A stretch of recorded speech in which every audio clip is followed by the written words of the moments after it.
Hello दोस्तों, जयतिम संस्कृतम। आज की इस वीडियो में हम लोग जानेंगे संस्कृत में समास के भेद। इससे पहले हम लोग जो संस्कृत में समास क्या होता है उसके बारे में जाने हैं। सामासिक पद क्या होता है, समास विग्रह क्या होता है और समास विग्रह के प्रकार क्या हैं, इसके बारे में जाने हैं। और आज हम जानेंगे समास के भेद।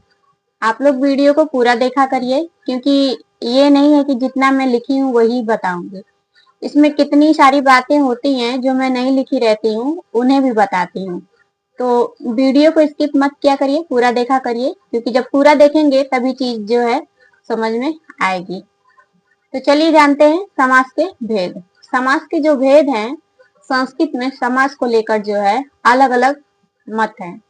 किसी के अनुसार जो है 4 बताया जाता है, तो किसी के अनुसार 5 बताया जाता है, तो किसी के अनुसार जो है 6 बताया जाता है। अब हमको क्या ध्यान में रखना है कि परीक्षा में जिस तरह का प्रश्न पूछता है उस हिसाब से हमें उत्तर देना पड़ेगा।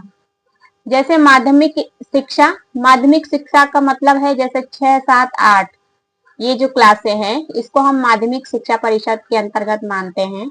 तो ये जो पुस्तकें हैं, इनकी पाठ्य पुस्तकों के अनुसार जो है समास के 6 भेद बताए गए हैं। और दूसरी तरफ देखें तो लघु सिद्धांत कौमुदी के अनुसार जो समास का भेद है वो 5 बताया गया है। उसमें लिखा भी गया है समास पंचधा।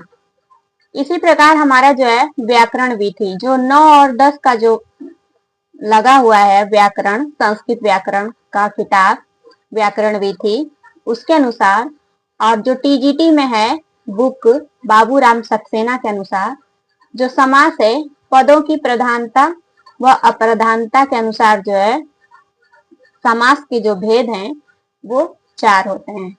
तो हमें क्या ध्यान रखना है कि जब प्रश्न जो है परीक्षा में माध्यमिक शिक्षा परिषद के अनुसार पूछे, यानी छोटे कक्षाओं के अनुसार पूछे, तब तो हमें समास 6 बताना है।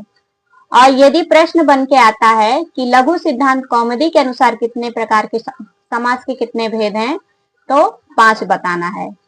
और यदि व्याकरण विधि के अनुसार पूछे और बाबूराम सक्सेना के अनुसार पूछे, तो जो समास है वो पदों की प्रधानता, जैसे प्रधान अव्यय पद है तो इसमें पहला पद प्रधान होता है, द्वंद्व है तो उसमें दोनों पद प्रधान होता है, तत्पुरुष है तो बाद वाला पद प्रधान होता है, बहुब्री है तो दोनों प्रधान ना होकर तीसरा प्रधान होता है।